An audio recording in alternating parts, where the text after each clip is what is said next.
and welcome to the Psychohealthology Summit 2018. Thank you so much for joining us. I'm your host, Dr. Eva Detko, and my guest for this session is Maury Zelkovich.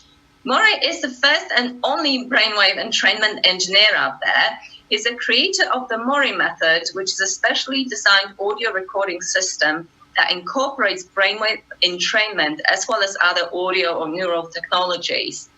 Maury first noticed the effects that sound and tones had on his own mental state well over 20 years ago, and this led to a decades-long journey into the study of brainwave entrainment, which is, of course, what we're going to talk about in this interview. Recently, the Maury method was recognized by the Brazilian government and Brazilian university when a major exclusive independent study of the Maury method technology was undertaken, and the findings have resulted in the further recognition of the Maury method as a proven technology. So this is very exciting stuff. So Maury, welcome to the Psychohealthology Summit. It's so great to have you with us. Absolute pleasure to talk to you. No, thank you so much for having me, Eva. I'm honored to be here. Honestly, it blows me away when I see the other names on this summit that I'm included. I'm truly warmed. Thank you. We are absolutely honored to have you, and you absolutely belong in this bunch of people for sure. But I kind of gave away in the introduction a little bit that you obviously noticed the effect of sound on your own mental state, and so that's how you got to study it. But could you actually tell us a little bit more about your story and how you got into it? Because I know there's more to it, and there's a bit of a health story behind it. Sure, it would be my pleasure. Basically, what happened was, as long as I can remember, I've heard thousands and thousands of voices in my head. Now, not the traditional Hollywood-style voices where you kind of have the devil on one side and the angel on the other, and the devil's egging you on to do something evil, and the angel saying, no, be a good guy, be a good guy. It's more like being in a crowd. If you've ever been at a concert, or in a large gathering of people, and you hear the din of them talking. So it'd be kind of like hearing, I couldn't really make out any words, but it sounded like thousands and thousands of people talking all the time. And the approximate volume would be about the volume that I'm speaking at now. So it was very difficult for me to concentrate, to do things, to think of things, pretty much to do anything. I realized as I got older that I actually didn't feel very well. I was depressed. I called myself depressed. I wasn't clinically, defined that way by any doctors or anything, but I was very unhappy. And when I think back, were a number of occasions where I tried to end my own life. Interestingly enough, it's pretty easy to do that if you really want to. So I think there was a much larger part of me that had something to learn from this experience as opposed to really ending my life. When you try so many times to do something and you actually don't do it, there's a pretty good chance that you really didn't want to do it in the first place. So I think I ended up using those feelings, those experiences. Somehow it taught me something. It got through to my brain on some level that there was something to be learned here and that I needed help. So I started looking for help. I, went to all the books. Now, back when I was a kid, they didn't have the internet. And even when they started with the internet, it was something called bulletin board systems. So it was all kind of like monochrome text, no pictures, no articles, really. I did research, lots and lots of research. I studied, I did all kinds of practices with various types of meditation. I experimented with drugs and alcohol, hypnosis, pretty much anything you can imagine, I tried, both legal and illegal, and none of it really helped. Now, I was addicted to sex for a while, all these different things to try in an effort to really try to get some peace. At the end, it was kind of more of a distraction. So I'd get a couple of seconds of relief. I wouldn't notice the voices here and there. I wouldn't feel that sadness here and there. But it would just be for a few seconds, and then it would come right back. So as I'm trying all these things, both good and bad, drugs, alcohol, methodologies, ideas, I realized that nothing was really working for me.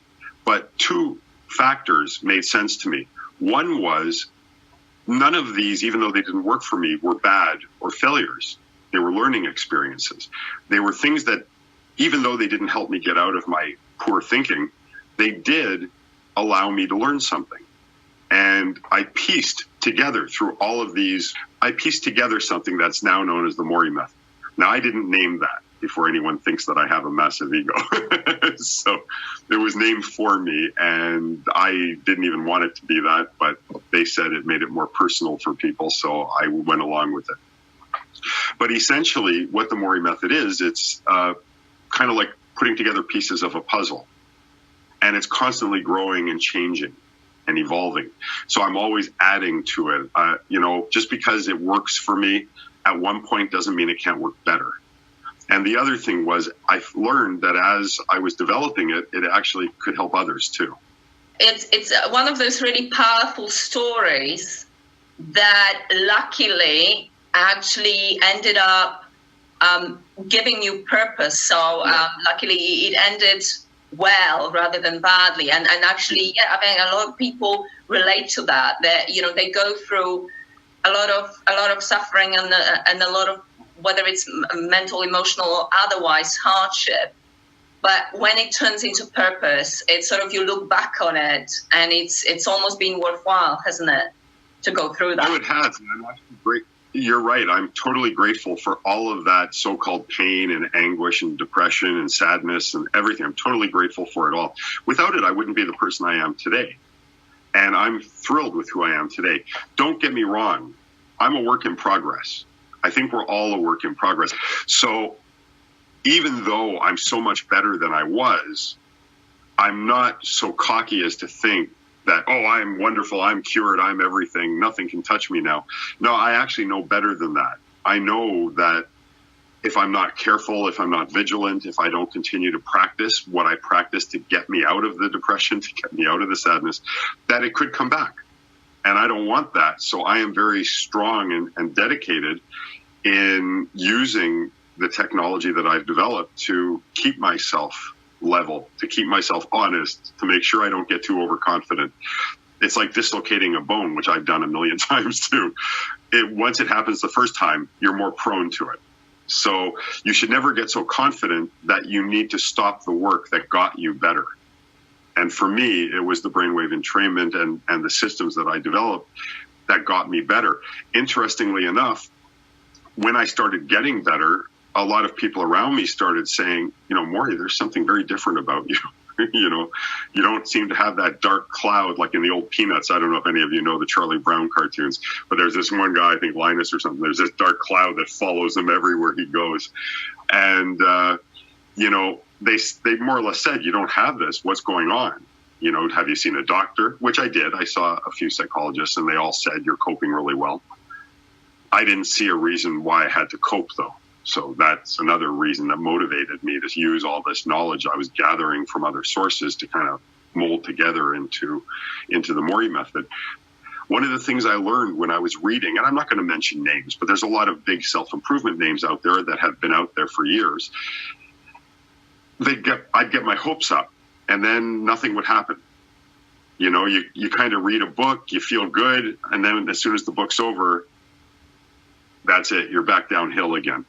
And I realized it's not up to them to heal me. It's not up to them to make me feel better. All anyone can be is an expert in themselves. I don't care who you are. Okay, you can be the biggest self-improvement expert in the universe, and truly you're only an expert in yourself. It's impossible for anyone to be an expert in anyone else. Once I realized that these people aren't really telling me what to do. That's how I'm interpreting it. Maybe that's how they're even writing it. So it leads me to believe that they're telling me what to do.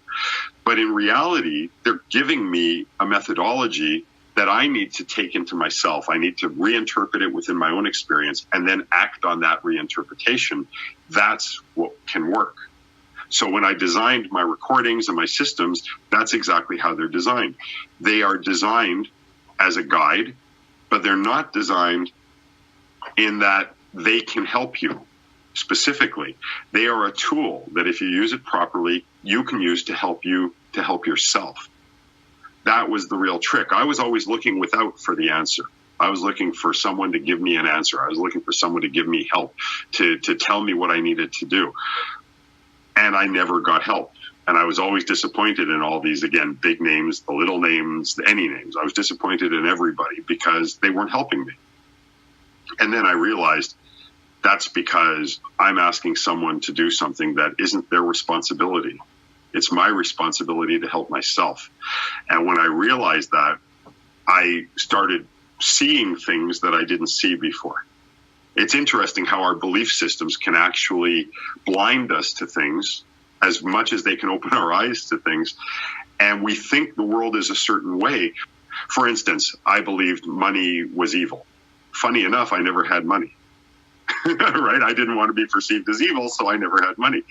I didn't realize that that was my problem. I thought, I never get any luck. I always get crappy jobs and they pay next to nothing. And, I'm getting older. It's okay to get a crappy job when you're 18, but when you're 38, it's certainly not a good idea to have a crappy job. And I created my systems for myself. I didn't create them to sell. They were discovered by somebody who lives in Singapore, and he invited me to go into business with him. And that's why I'm talking to you today, because 10, 11 years ago, that's what happened.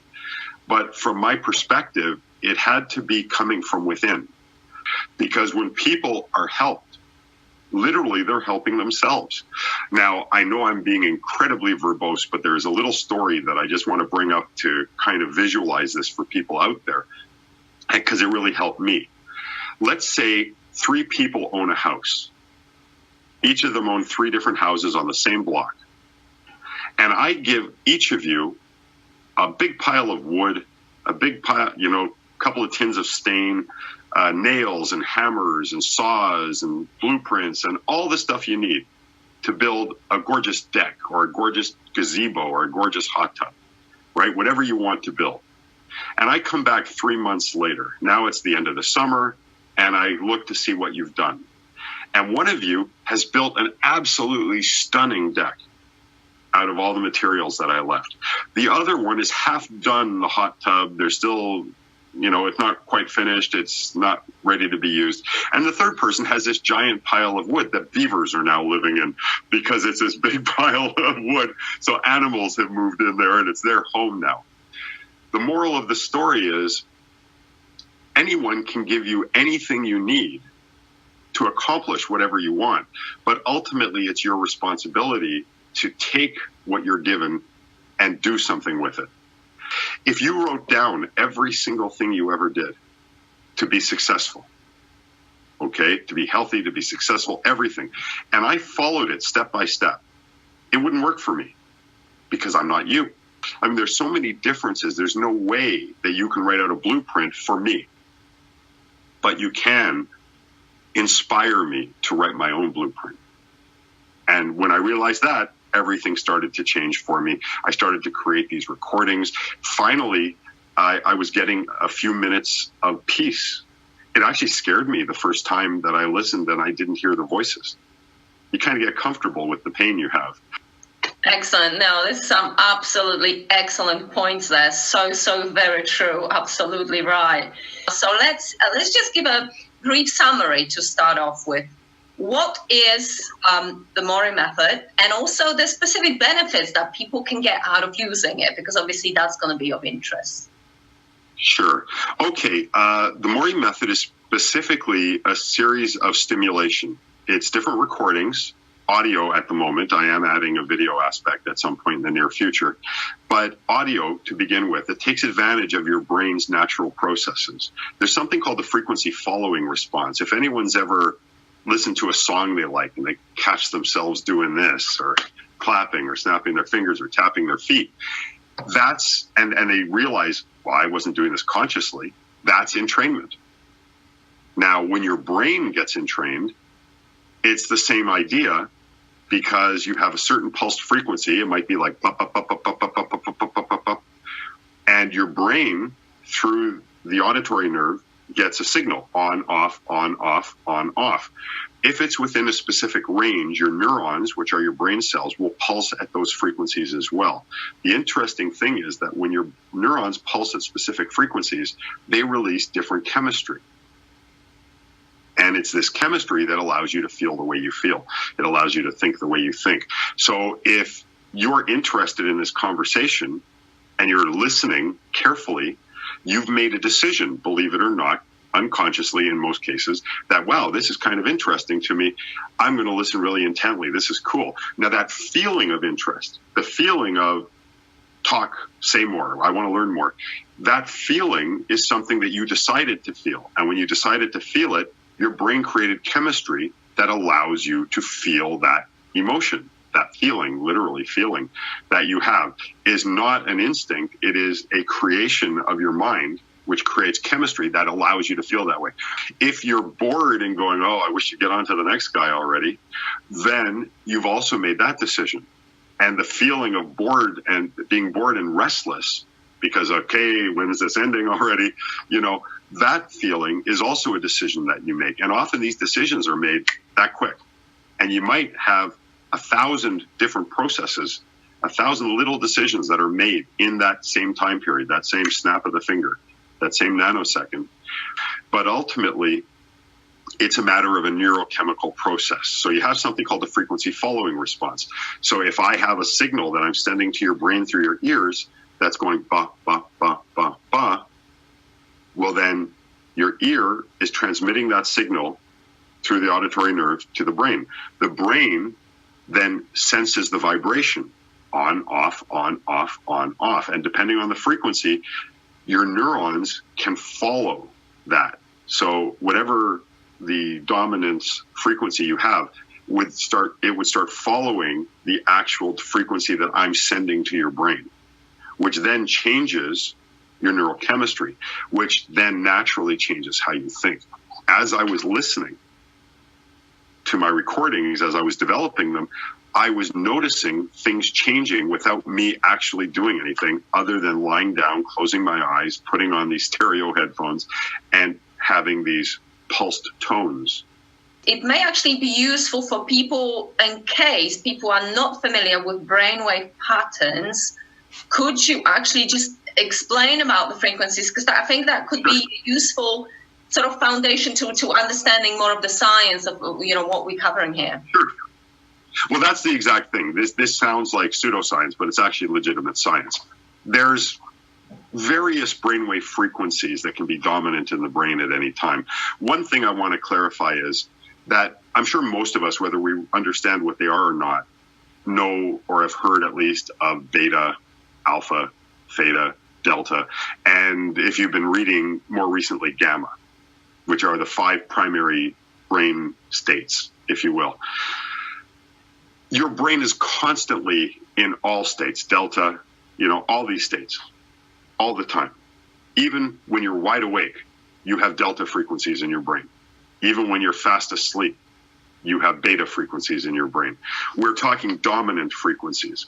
So we have beta. Let's start at beta because we're more or less awake and alert right now, right? So beta is considered an awake and alert frequency. It's fast.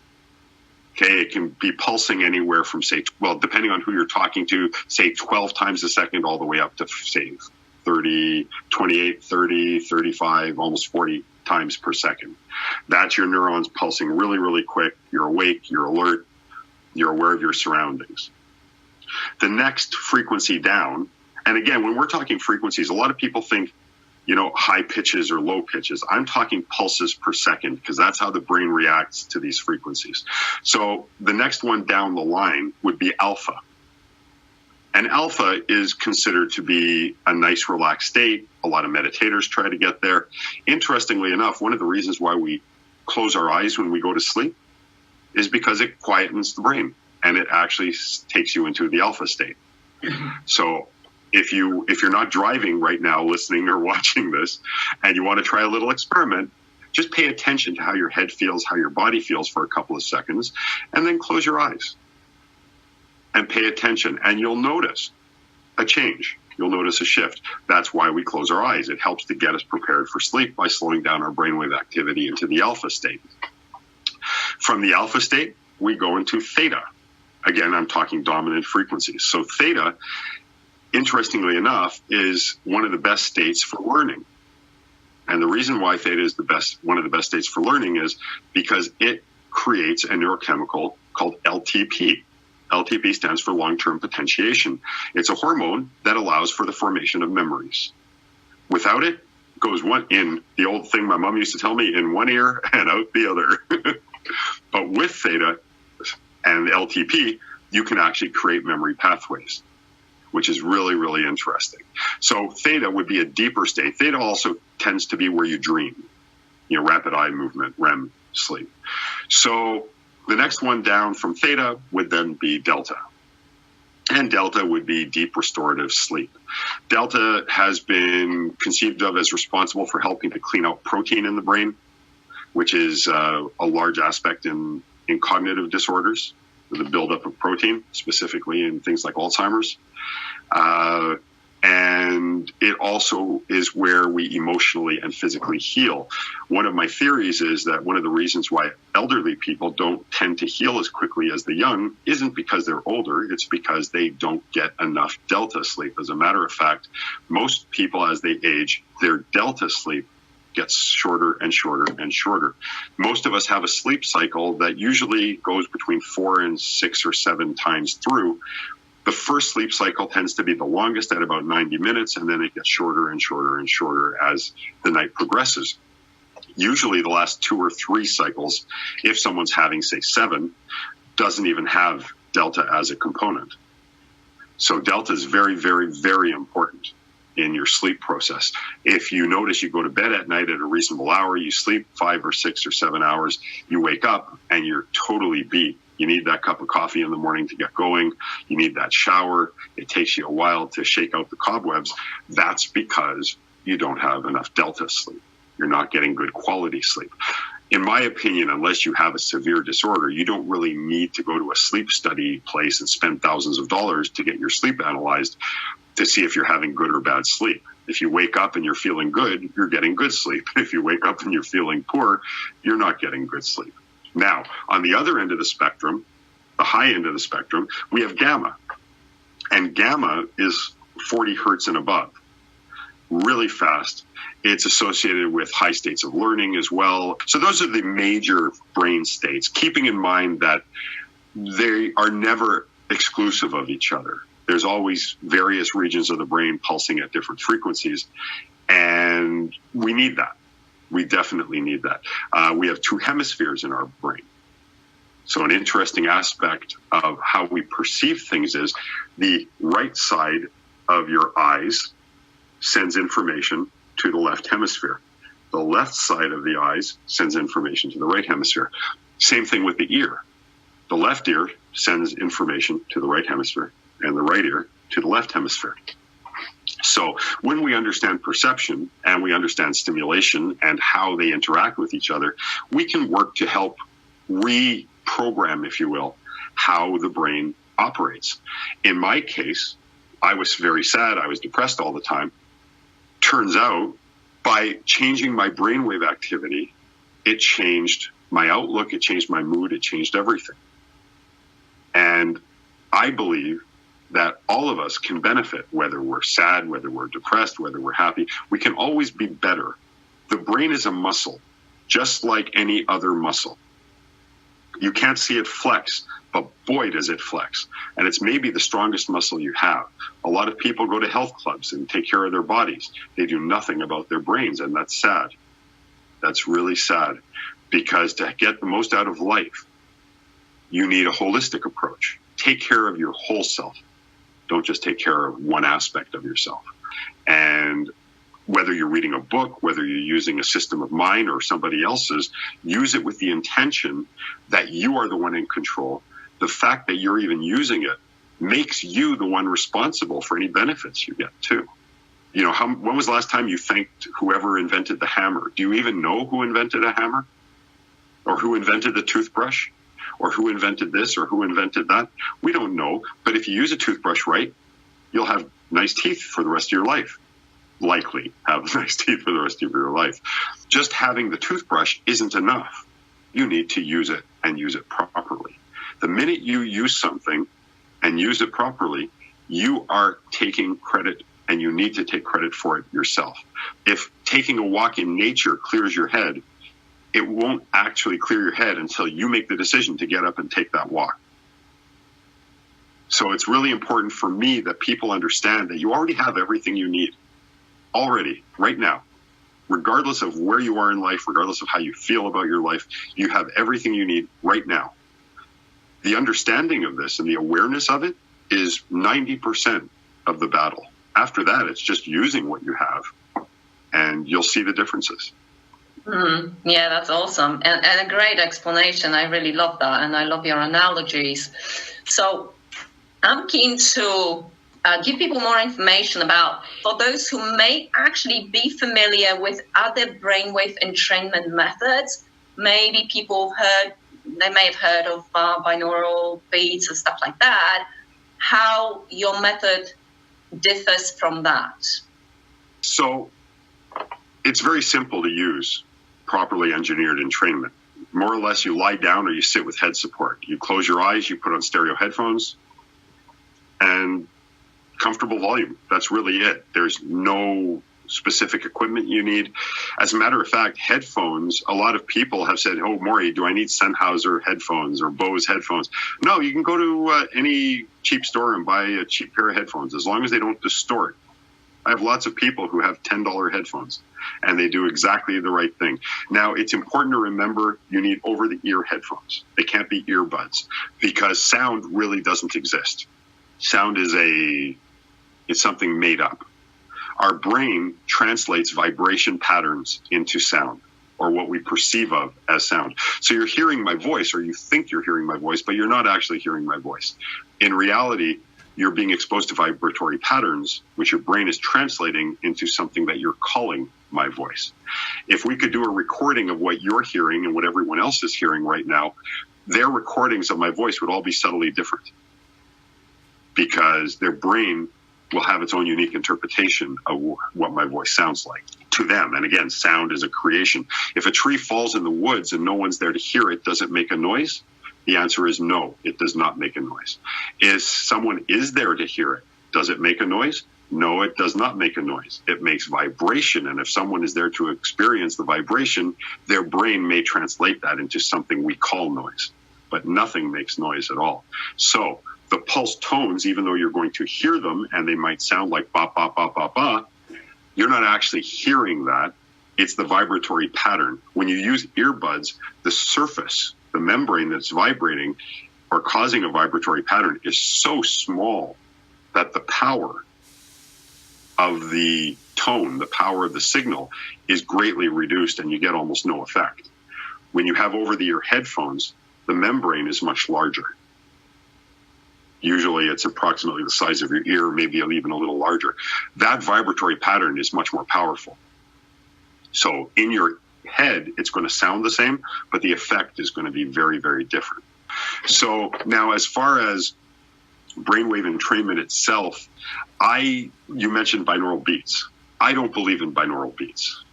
First of all, they did nothing for me. That's one of the reasons. I mean, I have to be grateful for them, because if they did work for me, I don't know what I'd be doing right now. So I'm very grateful for binaural beats. I use isochronic tones and monaural tones. They're very different, much more powerful. There's a article called, people can look it up online if they want, called Auditory Beats in the Brain. And it discusses the difference between binaural beats. Essentially, a binaural beat would have a wave pattern kind of like that. Monaural, and you can see the difference in peak and valley depth. It's massive. The strength is far superior. The other thing with a binaural beat is, for entrainment to occur, the tone has to be produced outside of the ear.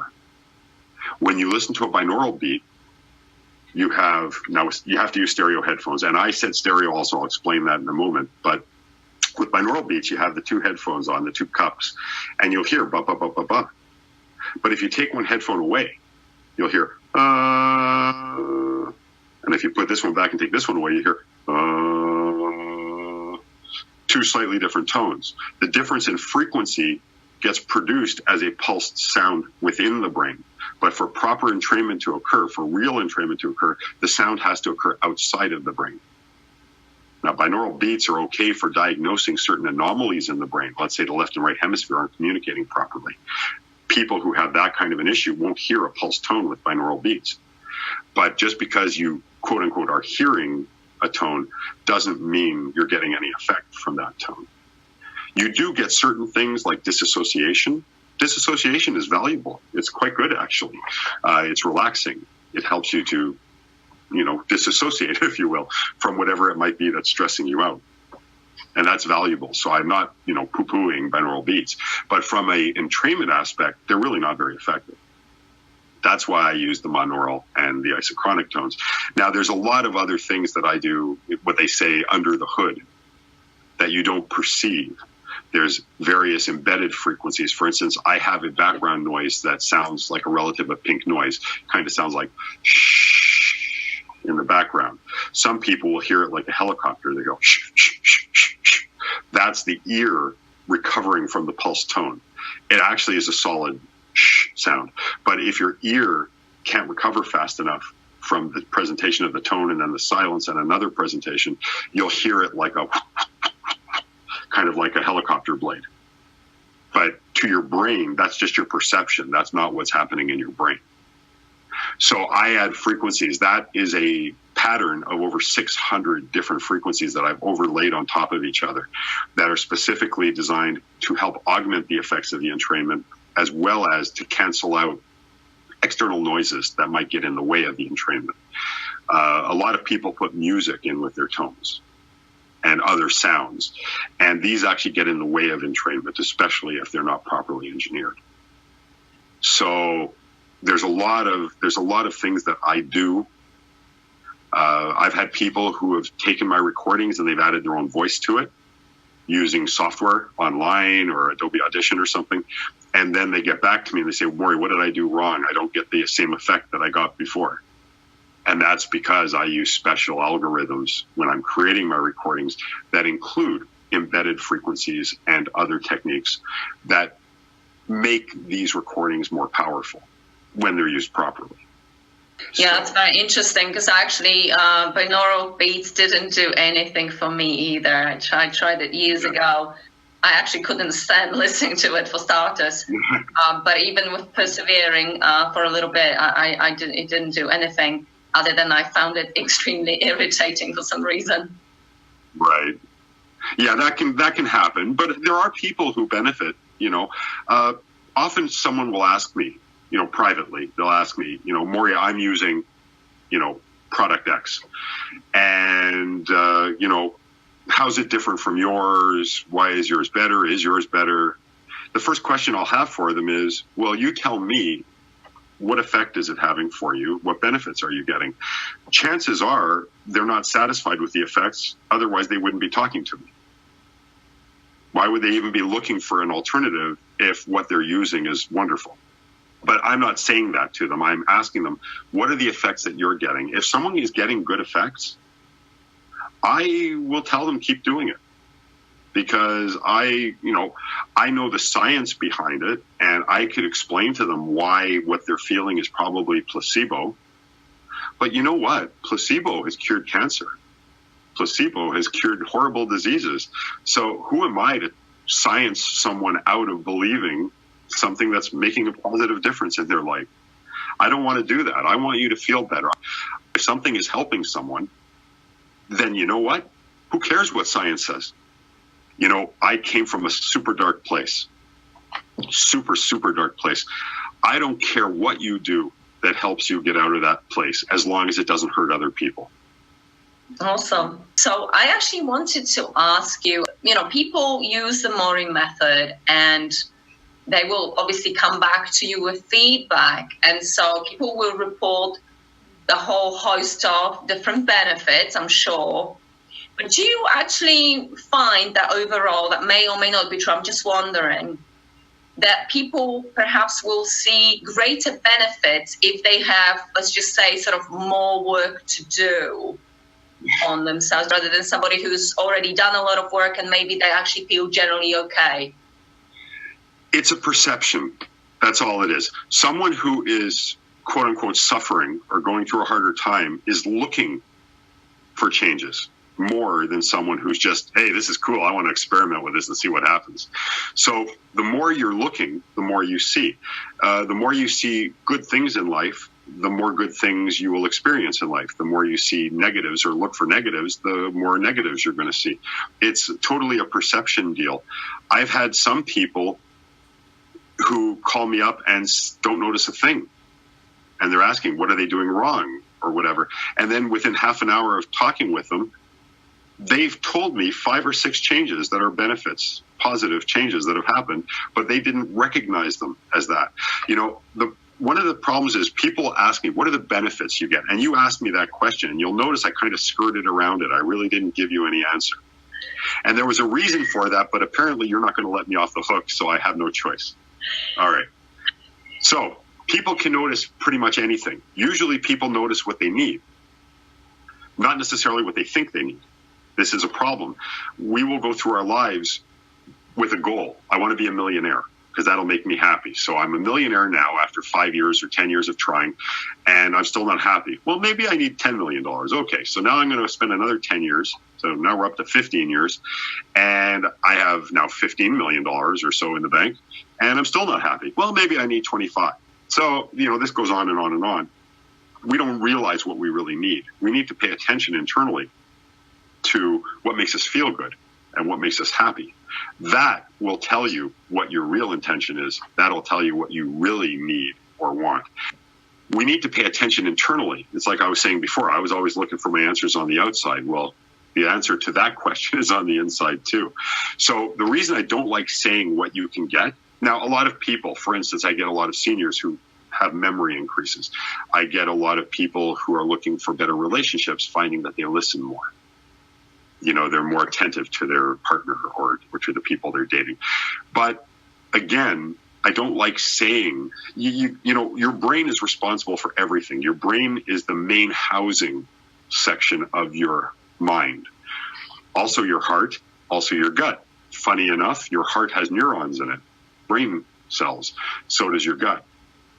So we have the 3 main minds, if you will. And my view is if all of them agree, you're probably doing the right thing for you. If some of them disagree, there's some incongruity. My head says yes, my gut's saying my heart says no. You need to step back and think about it. Again, the reason why I don't like saying what you can expect is that, let's use color as an example. Let's say you come to me, Eva, and you say, Maury, I want help with this. I go, okay, this is what you do. You listen in this way. Get back to me in 2 weeks. You should see the color orange, because the color orange is going to be an indicator that you are getting what you want, or at least you're building the building blocks of what you need. So now you're going to say, oh, okay, the expert said, look for the color orange. Now you start using the recordings. You don't see orange. You see blue. You see mauve. You see pink. You see red. You see turquoise. You see every green, you know, you see every color except for orange. You think it didn't work. In reality, and again, this is coming down to who's the guru for you. I'm not your guru. I can't tell you what indications there will be that you are growing, that you are developing, that you are getting what you need. Only you can do that. You have to be self-aware. You have to be watching yourself. What's different about me? I had a friend who listened to one of my recordings many years ago, said he felt nothing. He didn't notice any time difference, because sometimes people notice differences in how time flows. He didn't notice anything at all. He didn't feel tingling in his extremities. Nothing at all. And then he called me when he got home. You know, I was cut off a couple of times and I didn't get mad. We're brought up to notice bad things. We're not brought up to notice good things. Most of us notice pain. We are taught to notice pain. We are not taught to notice. We're taught to notice dis-ease, not ease. So it's much more difficult to notice when something is going well than when something isn't. The other thing is, I just don't want to get you tunnel vision. I would much rather have you make these decisions for yourself. It's about you. It's not about me. If you want to ask me an expert question about you, then take the same question and ask it to yourself and listen to the answer, because you're the one who has the answer. I'm giving you a piece of exercise equipment. That's all. And when you go to the health club and you do curls and you're using weights, you are strengthening your arms. There's no question about that. But when you're not in the health club, that strength and conditioning you're getting isn't just going to make you be able to do curls. You can carry more groceries. You can carry a baby longer. You can hug your spouse or your partner nicer and longer and stronger. I mean, there's so many things that you can do because you did those curls. It's the same thing with your brain.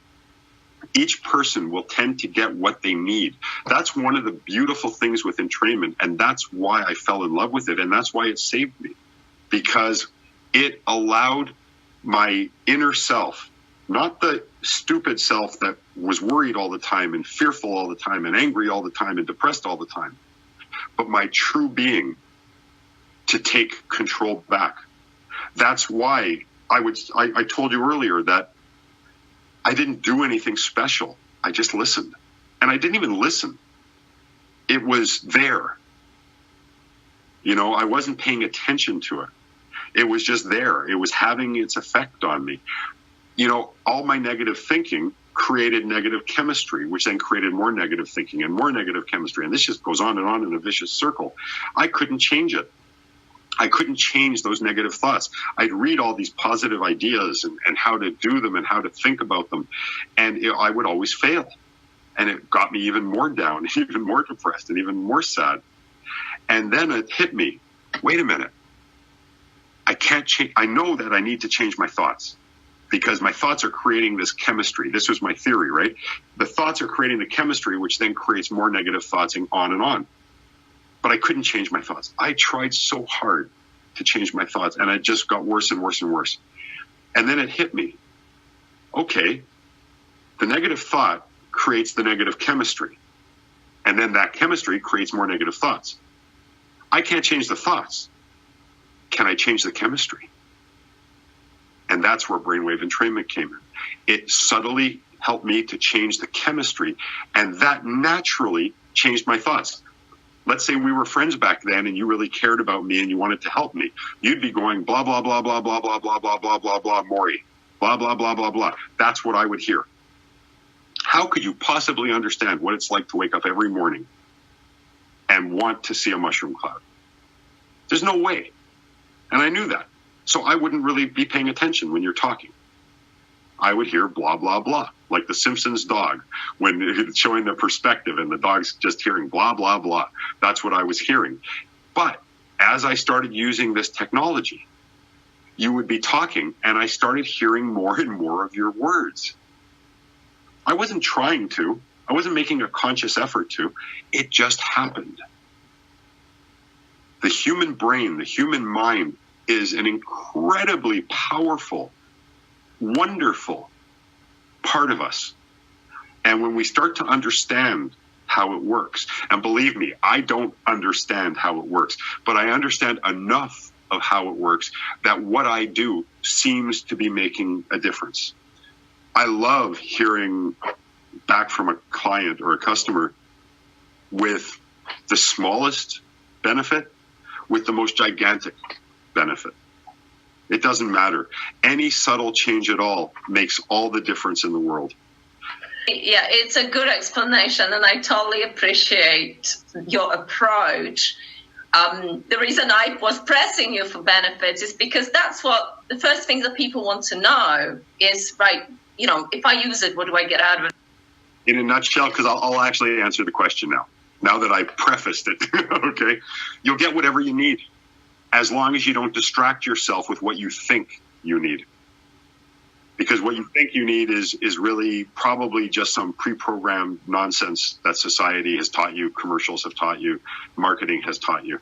You get what you need and just listen to yourself. You'll know if your head, your heart, your gut, if they all agree, you're on the right path. That's a great answer.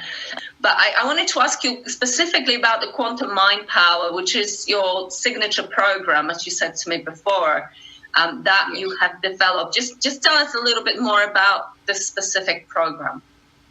It's basically a general self-improvement program that has no direction to it whatsoever. It's completely designed to allow you to direct yourself and to allow yourself to direct yourself to wherever you need to go. Some people use it and they end up with better relationships. Other people have more patience. Other people learn better. There's so many different aspects. Quantum Mind Power has a recording in it called Neural Synergy, which is designed to help build neural pathways. It has another recording in it called Eden Energy Wave Dynamics, which is one of my all-time favorite recordings. It's a dual brainwave recording, so it sends different frequencies to the different hemispheres, and it actually helps to quiet the inner chatter. That's a massive problem with me, the inner chatter, the racing mind. There are a lot of people call it the monkey mind. And Eden Energy just seems to really help with that. Now, I'm not making a claim. I'm just repeating what it's done for me and what it's done for so many others that they've repeated and, told me about. It allows you to quiet the mind without trying to quiet the mind. And I have found in my experience that when you make an effort to quiet something, it just gets noisier. If you want someone to think of a pink elephant with polka dots, tell them, don't think of a pink elephant with polka dots, right? Worst thing you can do is if you don't want someone to get angry, don't tell them, don't get angry, because that's what they're going to do. You're literally giving them an order to do exactly what you want them not to do. So those are the two main programs. Then I have a couple of entrainment recordings that are designed with my voice installed as well. One of them is what I call the whole brain gratitude meditation. And that one includes a brainwave entrainment aspect, but I'm also giving you a guided meditation in teaching you how to be grateful. Generally speaking, people are grateful for good things. They're grateful for someone smiling at them. They're grateful for a nice flower or a nice smell, but they're not grateful for difficulties in their life. And it's actually the difficulties in your life that teach you the most valuable lessons. I also have something that's called the emotive brainwave hypnosis. So again, there's a specialized brainwave frequency embedded, but there is a guided hypnosis that's designed to help you deal with the highs and the lows. Too many of us are on a roller coaster, and that makes our lives scary. And this can help you to deal with that. There's a couple of subliminal recordings that you would play in the background on health and on wealth and things like that to help you to subtly change the way you think. Just 1 hour of listening exposes you to over 2 million presentations of positive statements. Now, before people go, well, how do you process that? Your brain actually processes millions of things every second. So being able to process a couple of million things in an hour is not such a big stretch. It's pretty easy, actually, for your brain to do that. And then there's a couple of really cool bonuses that are included in that system. So they're not really bonuses. They're kind of part of the system. One is called the Schumann resonance meditation. And for those of you that don't know, the Schumann resonance is 7.83 hertz. So that would mean pulsing on and off 7.83 times every second. That is the umbrella, the magnetic umbrella of our ionosphere. It's basically the frequency that we've all evolved under. Very grounding, very peaceful, very, very nice. And I call it a meditation, although there's no talking, because you kind of feel revitalized after it, just like you would with a good meditation.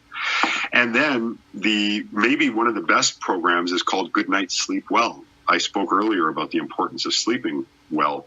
And this recording guides you through the first half of an adult healthy sleep cycle. So you get about 50 minutes, 50, of starting in beta, dipping to alpha, into theta, ending in delta, which would be an approximation of the average adult sleep cycle, the first half of the sleep cycle. And the idea here is that if you have sleep issues, you would put this on over a speaker when you go to sleep, play it only once, and it guides you by the hand through the first half of your sleep cycle, first sleep cycle. And with regular listening, what happens is your brain is kind of like training wheels, or when your mom or your dad ran behind you holding the bicycle, the two-wheeler, and then they would let go. It's the same idea. So with regular listening, your own sleep cycle would then take over and start developing better. Again, it's important to develop a strong delta aspect to your sleep cycle. So delta goes for about 20 minutes of guided delta in that recording specifically, just so that you can have a good start, kind of kickstart of getting your delta waves going nice and strong for healthy sleep. And that is not a sleeping pill, although a lot of people tend to use it as that. It's actually something that you use regularly over time to help retrain the sleep cycle to something healthful. And that's essentially it. I mean, you know, for people who don't have serious issues, you only really need to listen half an hour one day and then 2 half-hour periods the next day. Generally, I suggest people listen for at least a month or two at that rate. And again, that's minimum. If you have issues, you'll work your way up to listening more often. But after a couple of months, after you get to the point where you think you want to be, if you want, you can continue going. I think there's no reason why you have to limit yourself. There is no limit. The sky is not the limit. The ceiling is not the limit. See how far you can go. I listen roughly to 2 recordings every day, and I've been listening for years and years and years. But that being said, you can also cut down to once or twice a week, whatever works for you, as what I call a maintenance listening level. So just like with exercise, you work really hard over a period of time to get yourself looking the way you want to look and feeling the way you want to feel.